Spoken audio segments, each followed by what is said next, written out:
Papan kayda? Жұмыста. Maman kayda? Ол да жұмыста. Үйde kim var? Ешкім жоқ. Sende kilit var mı? Бермеймін саған. Итакта үйде ақша жоғалып жатыр. Oy mınaның diyeni son mu? Енді beni...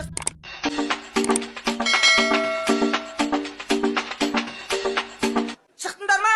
Məni көшедеміз. Ötek etmese orunda otursun ben sınav tuttum kosağa. Məni жолдамыз, әр жүр. Düt. Düzgün düşün. Байлан сәсін тішеді. Ни рожи, ни кожи. Страшная, как собака. Необразованная вообще ни разу. Нет, ну вот которая, знаешь, вот это Луис Вуитонс, понимаешь, ложим, звоним, вот это весь набор.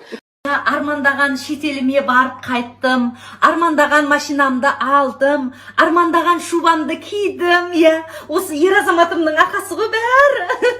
Енді өзімнің жеке салон красотайым болса деймін да, иә? Саған да жұғысты болсын. Давай, жақсы, иә. Кім ол? Зуля ғой. Әйел болған рахат шығар, Иә. Шіркін, арманыңды дауыстап айтудың өз бақыт қой. Иә, біз сорлы. Бірақ арманымыз бар, оны да жөндеп айта алмаймыз ғой. Айтсай арманыңды, орындаймыз. Орындай алмайсың ғой бәрібір.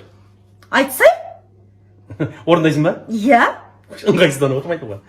О, сорлы сол тоқал ма? Иә. Мә тоқал. Айттым ғой, ана. Арманды орындай бек қой. Мен сол арманым орындалмағаннан кейін өтіп кеткен шығармын дүниеден. Что будем дарить нашим мужчинам на 23 февраля? Так, а сколько их у нас? Их у нас на нашем комбинате в Иваново 2. А женщин сколько у нас? А женщин у нас 6000. А что мы в прошлом году дарили на 23 февраля? Мы им дарили 6000.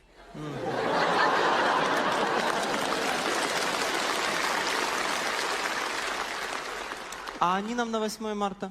А они нам на 8 марта, на 7 марта уволились.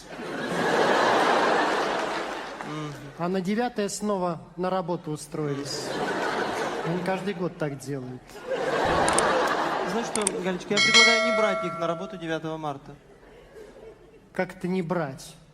Один директор, второй зам.